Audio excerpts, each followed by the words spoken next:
sudsy ammonia, his feet reeked worse than festering, maggoty meat. But if you didn't count sneezing or foot stink, Cheyenne and Wally were model children. "And now, orphans, please rise for the song," said Hortense Jolly. Hortense Jolly, who planned someday to write musicals for the Broadway theater, had composed the Jolly Days loyalty song. Every morning the orphans had to stand and sing all 4 verses before they were allowed to eat. The children struggled to their feet. Hortense Jolly marked time with her soup ladle, and they sang, "Oh, an orphan's life is super we have found, with no moms or daddies bossing us around.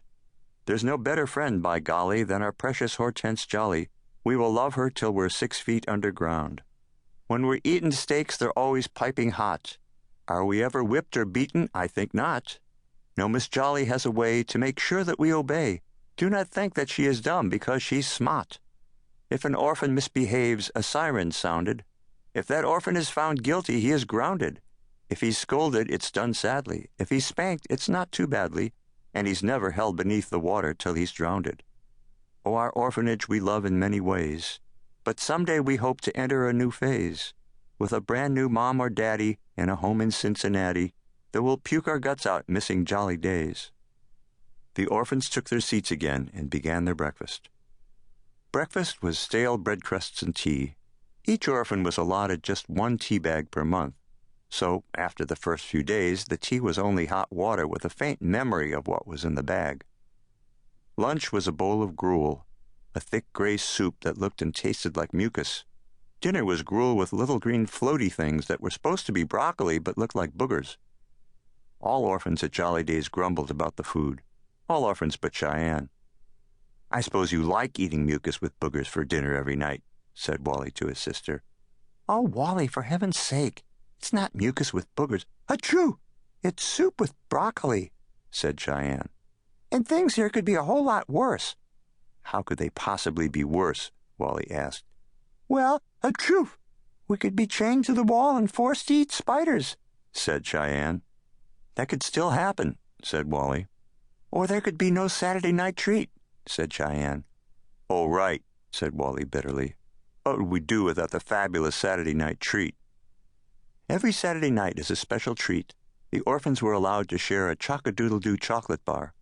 Because there were 38 orphans at the Jolly Days orphanage, a chock-a-doodle-doo bar, split 38 ways, gave each orphan a piece of chocolate the size of a pencil eraser.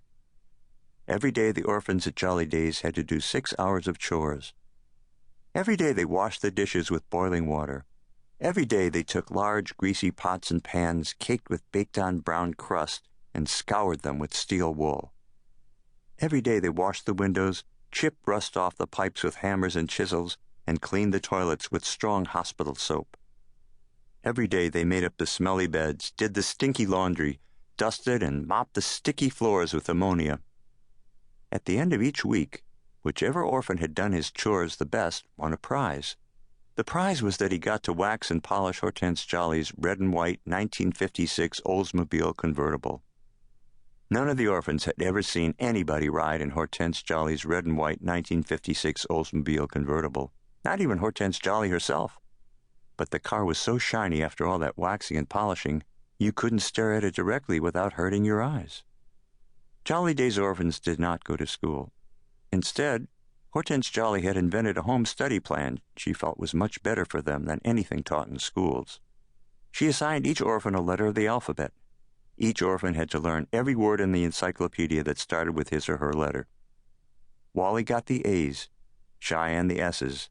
After a year of studying the A's, Wally asked if he could possibly move on to another letter. "That depends, Wally," said Hortense Jolly.